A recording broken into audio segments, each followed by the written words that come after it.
시니어 가족 시리즈 수술비 없다더니 호화 크루즈 탄 아들과 며느리. 구독과 좋아요 꾹 눌러주세요. 이 영상은 구독자 사연을 바탕으로 각색된 이야기입니다. 김정수는 진료실에서 의사의 입을 똑바로 바라보고 있었습니다. 의사는 더 이상 말을 돌리지 않았습니다. 검사 결과지를 손가락으로 짚으며 이번 수술을 놓치면 혼자 생활하는 건 사실상 불가능해질 수 있다고 분명히 말했습니다. 수술이 성공하더라도 재활과 간병은 필수이고 보호자의 역할이 중요하다고 덧붙였습니다. 김정수는 고개를 끄덕였습니다. 말없이 고개를 끄덕이는 동안 손끝은 천천히 굳어갔습니다. 의사는 병원비 안내서를 꺼내 책상 위에 놓았습니다. 금액을 말로 읽어주지는 않았지만 종이에 적힌 숫자는 충분히 잔인했습니다. 김정수는 그 숫자를 보며 잠시 숨을 멈췄습니다. 의사는 보호자와 상의한 뒤 빠르게 결정하라고 말했습니다. 지체하면 수술 일정이 뒤로 밀릴 수 있고 그만큼 위험은 커진다고 덧붙였습니다. 김정수는 아무 말 없이 자리에서 일어났습니다. 진료실 문을 나서는 순간 다리가 잠깐 풀렸지만 끝내 버텼습니다. 병실로 돌아온 김정수는 침대 가장자리에 앉았습니다. 가방을 열어 낡은 지갑을 꺼냈습니다. 현금을 하나씩 세어봤지만 몇 장 되지 않았습니다. 통장을 확인하자 잔액은 이미 바닥을 드러내고 있었습니다.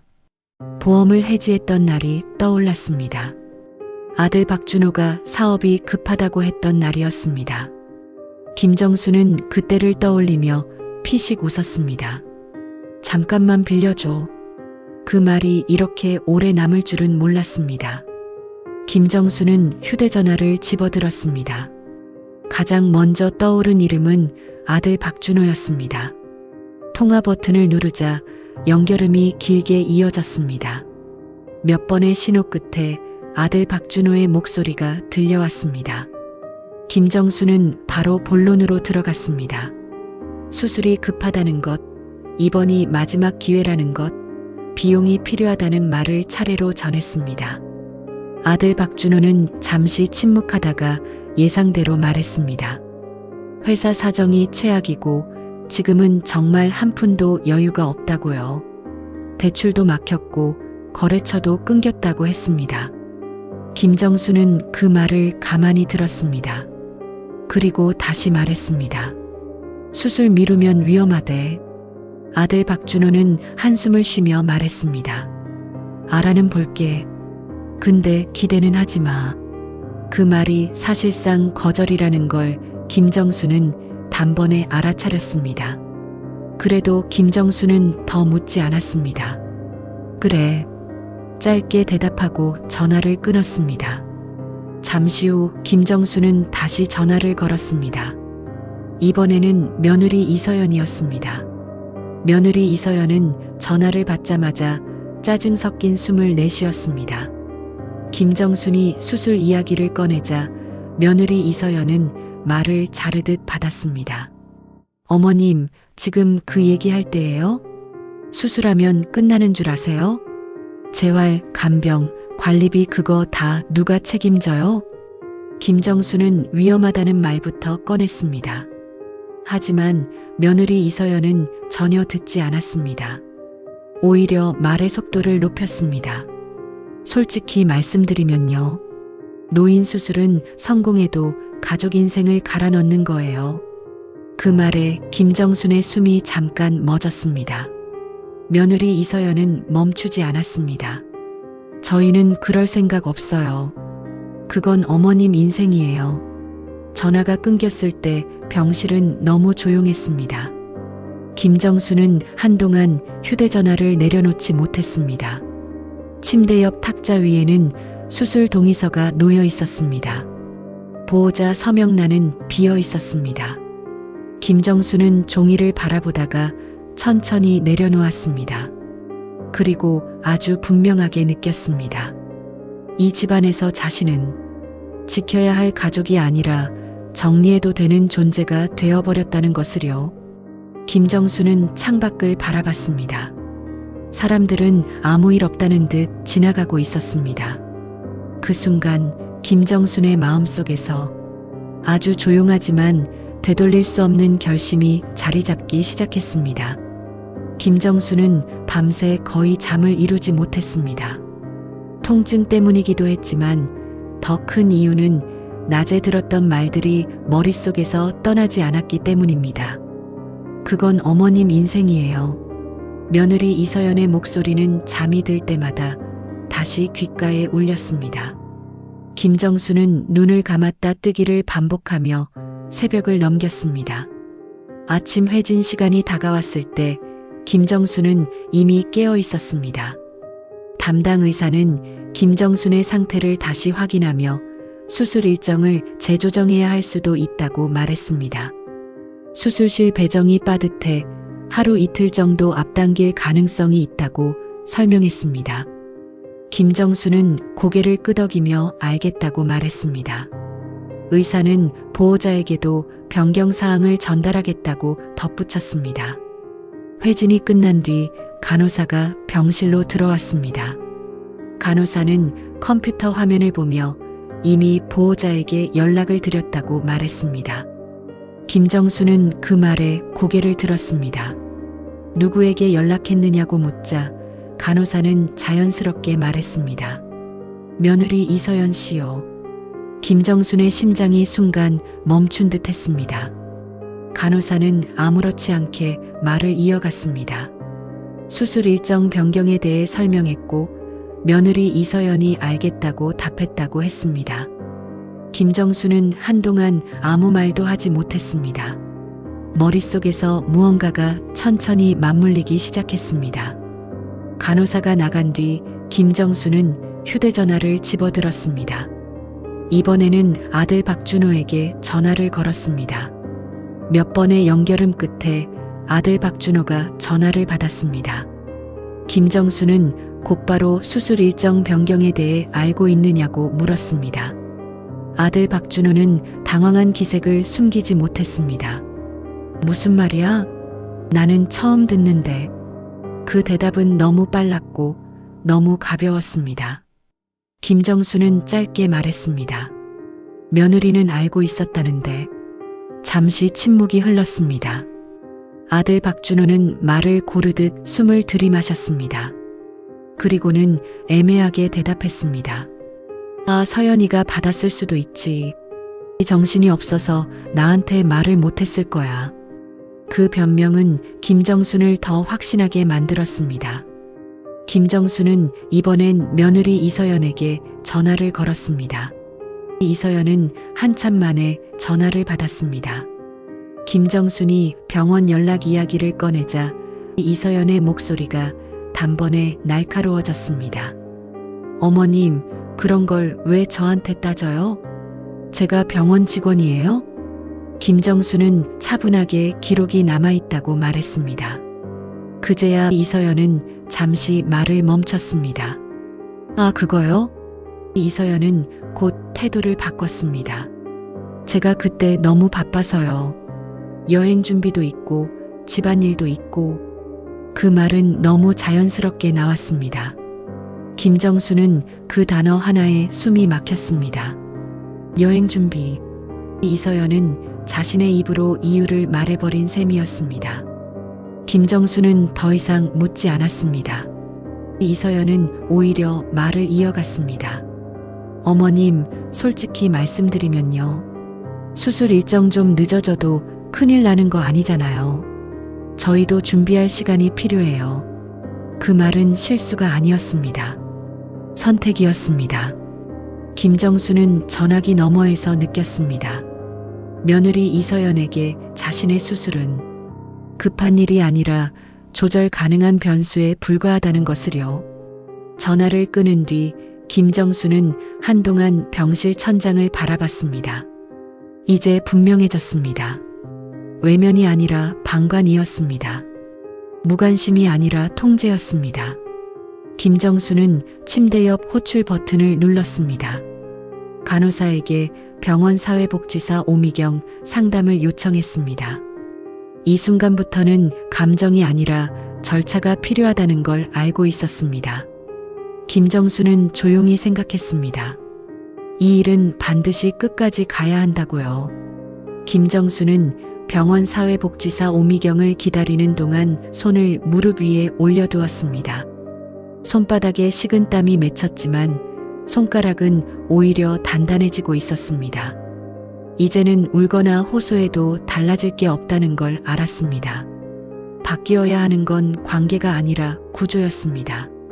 김정수는 그 구조를 끊어내야 한다고 생각했습니다. 잠시 후 사회복지사 오미경이 병실로 들어왔습니다. 사회복지사 오미경은 김정순의 표정만 보고도 상황이 심상치 않다는 걸 알아챈 듯 했습니다. 김정수는 길게 설명하지 않았습니다. 수술비를 거절당했고 병원 연락이 며느리 이서연에게 전달됐는데 자신에게는 알려지지 않았다고 말했습니다. 사회복지사 오미경은 기록 확인이 가능하다고 했고 필요한 경우 조치를 안내해 주겠다고 했습니다. 김정수는 고개를 끄덕이며 지원 제도부터 묻기 시작했습니다. 의료비 지원, 긴급복지, 간병 연계, 요양시설 입소 조건이 차례로 정리됐습니다. 김정수는 내용을 하나씩 체크하며 메모했습니다. 가족 동의가 필요한 부분이 있느냐고 묻자 사회복지사 오미경은 환자 본인이 결정할 수 있는 게 더 많다고 답했습니다. 김정수는 그 말에 안도의 숨을 내쉬었습니다. 누군가의 허락 없이도 살 수 있는 길이 있다는 사실이 새삼스럽게 크게 다가왔습니다. 상담이 끝나자 김정수는 병실에 혼자 남았습니다. 그때 병실 문이 열리고 병실 이웃 최봉수가 들어왔습니다. 병실 이웃 최봉수는 김정순의 얼굴을 보더니 조심스럽게 물었습니다. 뭔가 확실해졌나 봐요. 김정수는 짧게 고개를 끄덕였습니다. 병실 이웃 최봉수는 자신의 휴대전화를 꺼냈습니다. 그리고 화면을 김정순 쪽으로 돌렸습니다. 사진 한 장이 떠 있었습니다. 크루즈 갑판 위에서 와인잔을 들고 웃는 사람들 사이에 아들 박준호와 며느리 이서연이 있었습니다. 김정수는 한동안 화면을 바라봤습니다. 사진은 가까이서 찍힌 것처럼 선명했습니다. 병실 이웃 최봉수는 말했습니다. 저 사람들 우리 동네 사람 통해서 소문이 돌더라고요.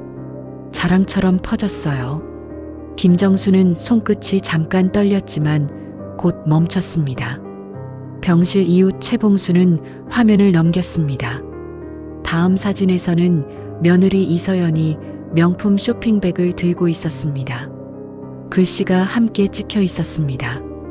간병 지옥 탈출. 드디어 내 인생.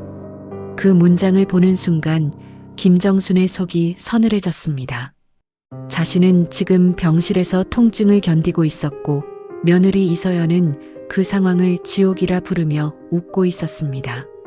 그건 무심함이 아니라 조롱이었습니다. 김정수는 휴대전화를 건네받아 사진의 날짜를 확인했습니다. 그날은 김정순이 병원에 입원한 다음 날이었습니다. 수술비 때문에 현실을 계산하던 시간 아들 박준호와 며느리 이서연은 바다 위에서 샴페인을 들고 있었습니다. 그 사실이 너무 선명해 숨이 막혔습니다. 병실 이웃 최봉수는 또 하나를 보여줬습니다. 크루즈 선상 파티 영상이었습니다. 사람들이 웃고 음악이 흐르고 불빛이 반짝였습니다. 영상 속 아들 박준호는 평소 김정순 앞에서 보이던 초라한 얼굴이 아니었습니다. 여유 있었고 자신감이 넘쳤고 누군가에게 인정받는 사람처럼 보였습니다. 김정수는 머릿속에서 한 가지를 떠올렸습니다. 아들 박준호가 회사 사정이 최악이라며 늘어놓던 말들. 대출이 막혔다. 거래처가 끊겼다. 숨도 못 쉰다.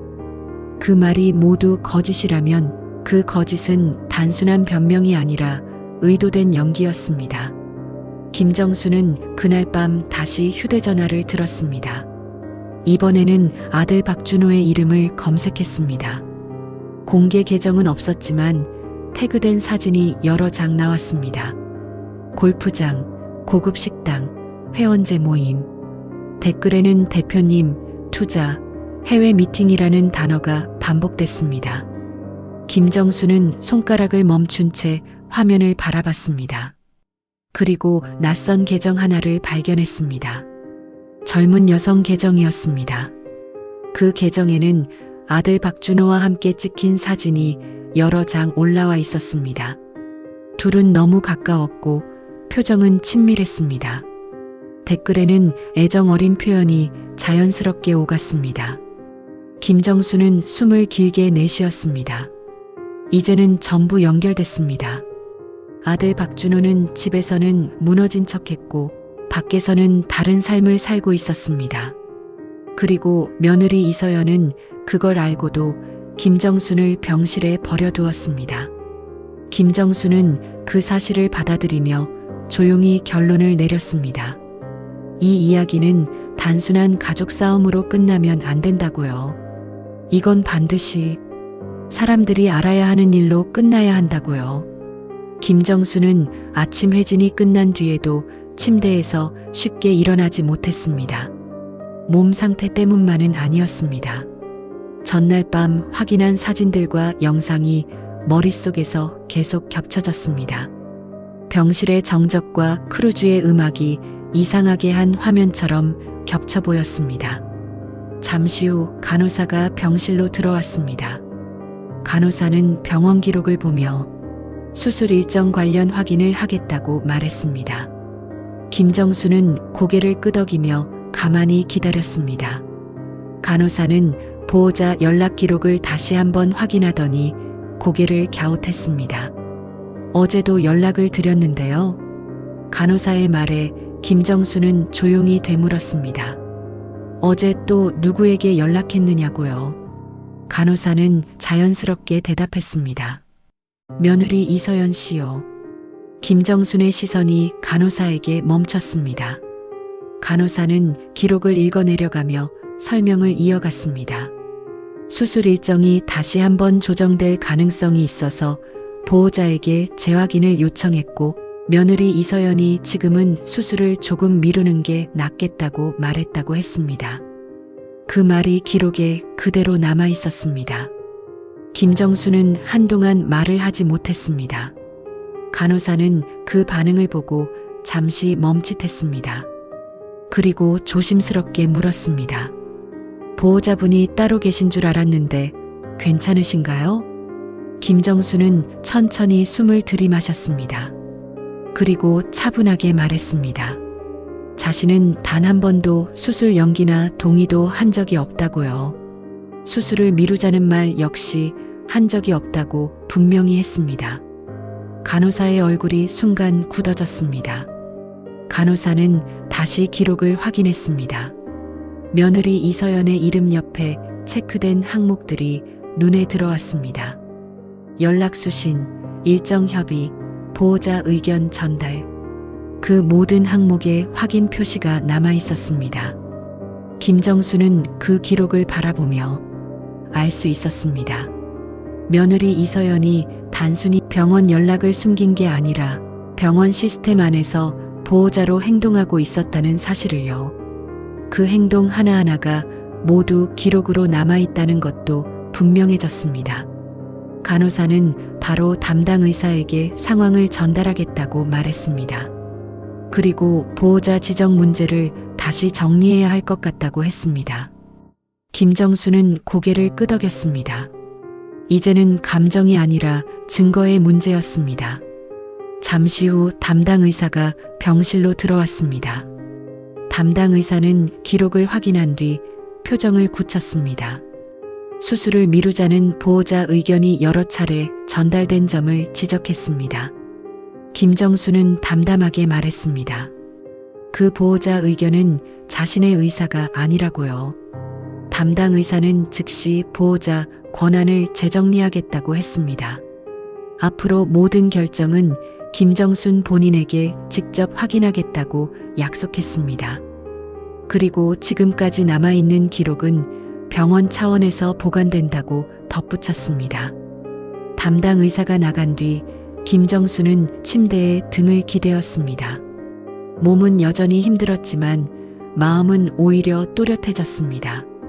며느리 이서연이 했던 말과 행동들이 이제는 주장이 아니라 자료로 변하고 있었습니다.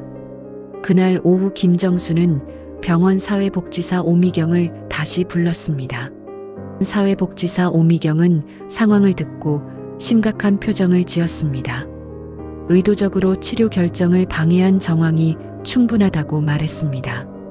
필요하다면 법률 상담과 연계를 해주겠다고 했습니다. 김정순은 잠시 생각하다가 고개를 끄덕였습니다. 이제는 멈출 수 없다는 걸 알고 있었습니다. 이 문제를 덮으면 다음에도 누군가의 인생을 이렇게 건드릴 수 있기 때문입니다. 김정순은 창밖을 바라봤습니다. 바람이 흔들고 지나가는 나뭇잎이 보였습니다. 그리고 조용히 결심했습니다. 며느리 이서연이 남긴 흔적을 하나도 놓치지 않겠다고요. 김정순은 병실 불을 일찍 끄지 않았습니다. 그날은 잠을 잘 생각이 없었습니다. 며느리 이서연의 이름이 병원 기록에 남아있다는 사실이 머릿속에서 계속 떠나지 않았기 때문입니다. 그 이름은 이제 가족의 호칭이 아니라 문제의 당사자를 가리키는 표식처럼 느껴졌습니다. 늦은 밤 사회복지사 오미경이 다시 병실을 찾았습니다. 오미경은 낮에 정리된 기록 사본을 들고 왔습니다.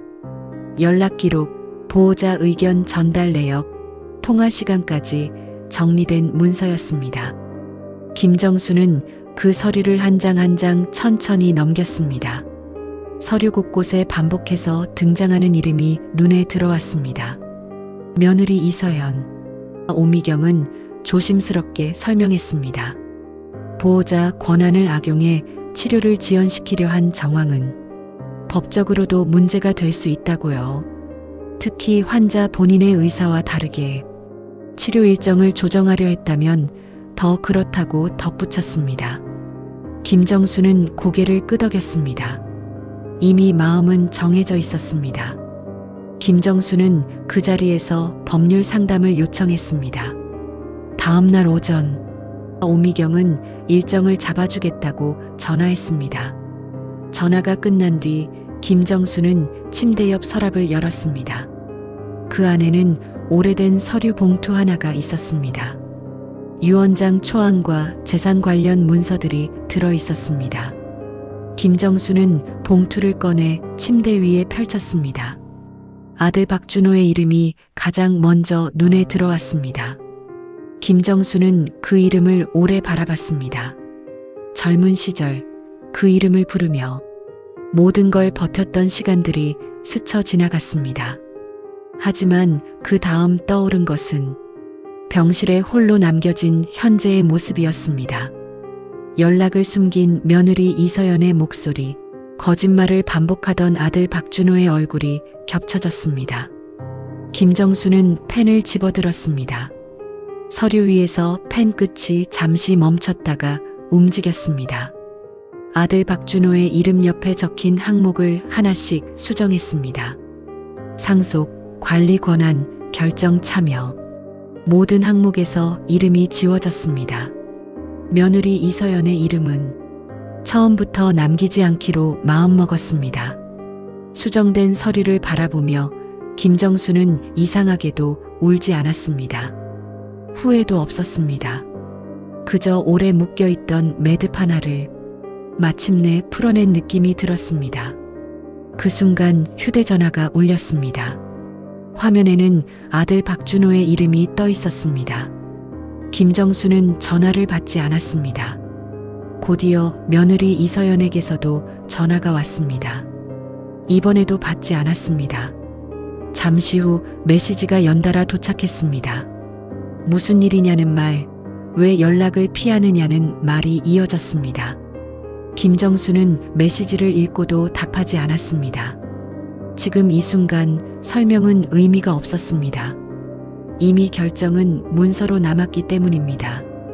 김정수는 서류를 다시 봉투에 넣고 병실 서랍 깊숙이 넣었습니다.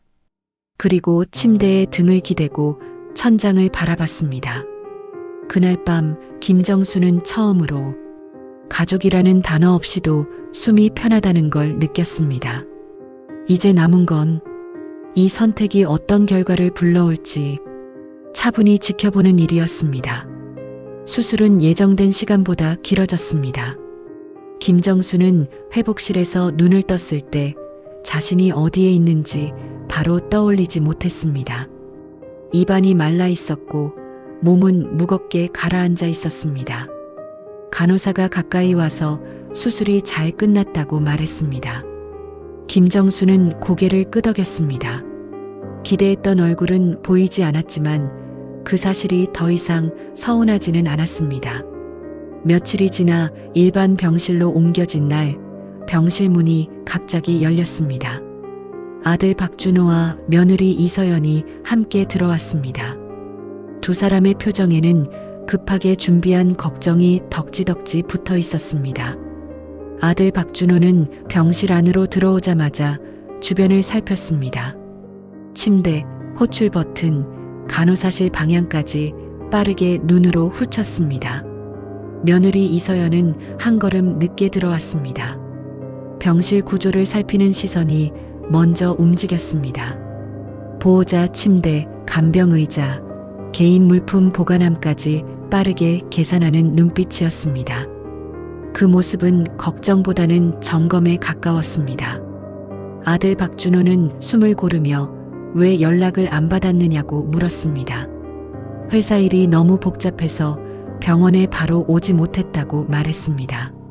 며느리 이서연은 고개를 끄덕이며 그 말을 거들었습니다. 두 사람은 끝까지 여행 이야기를 꺼내지 않았습니다. 김정수는 침대에 기대 앉아 두 사람을 바라봤습니다. 그 시선에는 반가움도 원망도 담겨 있지 않았습니다. 마치 이미 정리된 관계를 확인하듯 차분했습니다. 김정수는 아무 말 없이 침대 옆 탁자에 놓인 서류 봉투를 집어들었습니다. 김정수는 봉투를 아들 박준호 쪽으로 밀어두었습니다. 아들 박준호는 봉투를 열며 잠깐 웃음을 지었습니다. 하지만 안에 든 문서를 보는 순간 표정이 굳었습니다. 서류를 넘기는 손이 점점 느려졌습니다. 며느리 이서연은 옆에서 내용을 훑어보다가 숨을 삼켰습니다. 두 사람의 눈길이 동시에 숫자에 멈췄습니다. 이전과 다른 금액, 지워진 이름, 바뀐 항목들이 한눈에 들어왔습니다. 아들 박준호는 목소리를 낮췄습니다. 엄마, 이게 무슨 말이야? 김정수는 짧게 대답했습니다. 정리한 거야. 며느리 이서연은 애써 웃으며 말을 이었습니다. 어머님, 이런 건 미리 말씀을 하셨어야죠. 저희도 대비를 해야 하잖아요. 그 말에는 걱정보다 불만이 먼저 묻어 있었습니다. 김정수는 그 말을 듣고 고개를 들었습니다. 그리고 처음으로 분명하게 말했습니다. 너희는 이미 데뷔했잖아. 나 없이. 병실 안 공기가 단번에 얼어붙었습니다. 아들 박준호는 말을 잇지 못했고 며느리 이서연의 표정에서는 순간적으로 가면이 벗겨졌습니다. 그 짧은 순간 김정수는 확신했습니다. 이 방문의 목적이 자신의 건강이 아니라 본인들의 필요에 의한 확인 절차라는 것을요. 김정수는 더 말을 하지 않았습니다. 이제는 설명할 필요도 없었습니다. 이미 기록과 서류가 말해주고 있었기 때문입니다. 김정수는 퇴원 수속을 밟는 날 아침 병실 창가에 잠시 서 있었습니다. 몸은 아직 완전히 회복되지 않았지만 표정은 흔들림이 없었습니다. 이제 병원을 나서는 순간부터는 모든 것이 기록과 절차만 남아있다는 걸 알고 있었습니다. 감정이 아니라 사실이 움직이게 되는 시간입니다. 퇴원 서류를 정리하던 사회복지사 오미경이 김정순에게 조용히 말했습니다. 며느리 이서연과 관련된 기록 정리가 병원 차원에서 공식 절차로 넘어갔다는 소식이었습니다. 보호자 권한을 넘어서 치료 일정에 개입한 정황, 환자 의사와 다른 결정을 전달한 부분이 내부 보고 대상이 되었다는 설명이었습니다. 김정수는 고개를 끄덕였습니다. 이미 예상하고 있던 결과였습니다. 그날 오후 김정수는 요양시설로 이동했습니다. 시설은 조용했고 규칙적이었습니다. 누군가의 눈치를 볼 필요도 허락을 받을 이유도 없었습니다. 김정수는 이곳에서의 생활을 바로 받아들였습니다. 불안보다 안도가 먼저 왔습니다. 며칠 뒤 아들 박준호에게서 다급한 전화가 걸려왔습니다. 김정수는 받지 않았습니다. 대신 문자 메시지가 연달아 도착했습니다. 엄마, 병원에서 연락 왔어. 서연이 이름이 왜 문제되는 거야? 김정수는 메시지를 읽고도 아무 답을 하지 않았습니다. 그날 저녁 며느리 이서연에게서 직접 전화가 걸려왔습니다. 이번엔 숨을 고른 목소리였습니다. 어머님, 오해가 있는 것 같아요. 병원에서 이상하게 과장한 거예요. 김정수는 전화를 오래 들고 있지 않았습니다. 짧게 말했습니다. 기록은 과장하지 않아. 그 한마디에 며느리 이서연의 목소리가 흔들렸습니다. 그동안 주변 사람들에게 퍼뜨렸던 말들이 하나씩 되돌아오고 있다는 걸 느낀 순간이었습니다. 며느리 이서연은 급하게 말을 바꿨습니다. 그럼 합의로 정리할 수는 없을까요? 김정수는 잠시 침묵했습니다. 그리고 분명히 말했습니다. 합의는 잘못한 사람이 요청하는 거야. 나는 피해자야. 며느리 이서연은 더 말을 잇지 못했습니다. 그날 이후 며느리 이서연의 SNS는 비공개로 전환됐습니다. 여행 사진도 과시하던 글도 모두 사라졌습니다. 주변에서는 병원 기록 문제와 금전 흐름 이야기가 퍼지기 시작했습니다. 며느리 이서연이 가장 두려워하던 체면이 조용하지만 확실하게 무너지고 있었습니다. 아들 박준호 역시 바깥에서 유지하던 얼굴이 금이 가기 시작했습니다. 투자 이야기, 대표님이라는 호칭이 하나둘 사라졌습니다. 김정수는 그 소식을 전해 듣고도 기쁘거나 통쾌해하지 않았습니다. 다만 확신이 들었습니다. 진실은 늦어도 반드시 제자리를 찾는다는 것을요. 이제 마지막 장면만이 남아 있었습니다. 이 이야기가 어디까지 가는지, 그리고 누가 어떤 이름으로 남게 되는지 말입니다. 김정수는 요양시설 창가에 앉아 있었습니다. 아침 햇빛이 커튼 사이로 조용히 스며들고 있었습니다. 이곳의 하루는 단순했고 예측 가능했습니다. 식사 시간, 치료 시간, 산책 시간이 반복됐습니다. 누군가의 눈치를 보지 않아도 되는 삶이 이렇게 편할 줄은 몰랐습니다. 그날 오후 사회복지사 오미경에게서 연락이 왔습니다. 며느리 이서연과 관련된 사안이 공식 절차로 넘어갔다는 소식이었습니다. 병원 기록 조작에 준하는 보호자 권한 남용, 치료 지연을 유도한 정황, 그리고 김정순 명의 자금 일부가 여행 경비로 흘러간 흔적까지 모두 하나의 묶음으로 정리됐다는 설명이었습니다. 김정수는 전화를 끊고 한동안 아무 말도 하지 않았습니다. 이제는 놀랍지도 않았습니다. 이미 알고 있었던 진실이 공식적인 언어로 정리되고 있을 뿐이었습니다. 며칠 뒤 소식은 더 구체적으로 돌아왔습니다. 며느리 이서연은 병원 측과의 분쟁은 물론 금전 흐름 문제로 별도의 조사 대상이 되었습니다. 그 과정에서 주변 사람들이 하나둘 거리를 두기 시작했습니다. 함께 여행 사진을 올리던 지인들, SNS에서 칭찬을 늘어놓던 사람들까지 조용히 등을 돌렸습니다. 며느리 이서연이 가장 의지하던 것은 이미지였습니다. 똑똑한 며느리, 현명한 아내, 잘 사는 집안 사람. 하지만 그 이미지는 기록 앞에서 아무 힘이 없었습니다. 병원 기록, 금융 내역, 통화 기록은 감정도 변명도 받아주지 않았습니다. 아들 박준호에게도 변화가 찾아왔습니다. 바깥에서 유지하던 사업가의 얼굴이 흔들리기 시작했습니다. 사람들은 더 이상 대표님이라 부르지 않았습니다. 투자 이야기는 중단됐고 함께 웃던 사람들은 연락을 끊었습니다. 아들 박준호는 처음으로 자신이 무엇 위에 서 있었는지를 깨닫기 시작했습니다. 어느 날 아들 박준호가 요양시설을 찾았습니다. 예전처럼 당당하지 못한 모습이었습니다. 고개는 숙여져 있었고 말은 조심스러웠습니다. 엄마 서연이 일 생각보다 커졌어. 김정수는 그 말을 조용히 들었습니다. 아들 박준호는 조심스럽게 말을 이었습니다. 조금만 도와주면 정리할 수 있을 것 같아. 김정수는 그 말을 듣고 처음으로 고개를 저었습니다. 그리고 짧게 말했습니다. 난 이미 도와줬어. 너희가 내 인생을 쓸 때. 그 말에 아들 박준호는 더 말을 잇지 못했습니다. 김정수는 아들 박준호를 원망하지도 위로하지도 않았습니다. 이미 끝난 역할이었기 때문입니다.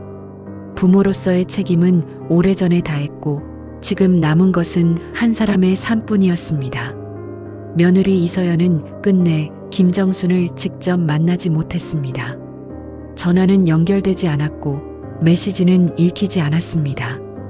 그 대신 며느리 이서연의 이름은 병원과 법률 문서에 또렷이 남게 되었습니다. 그 이름은 더 이상 며느리가 아니라 사건의 당사자로 기록됐습니다. 김정수는 그 소식을 들은 날 저녁 오래된 사진 봉투를 꺼냈습니다. 가족 사진 몇 장을 조용히 꺼내 필요 없는 것들은 정리했습니다.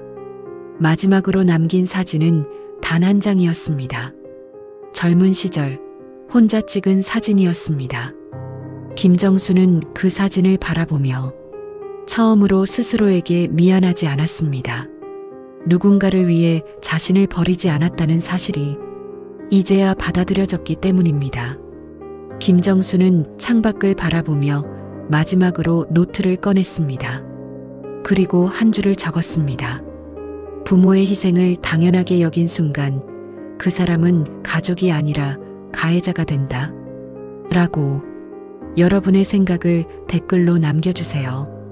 이 이야기는 남의 이야기가 아닐지도 모릅니다. 시니어 가족 시리즈 수술비 없다더니 고아 크루즈탄 아들과 며느리 구독과 좋아요 꾹 눌러주세요. 이 영상은 구독자 사연을 바탕으로 각색된 이야기입니다.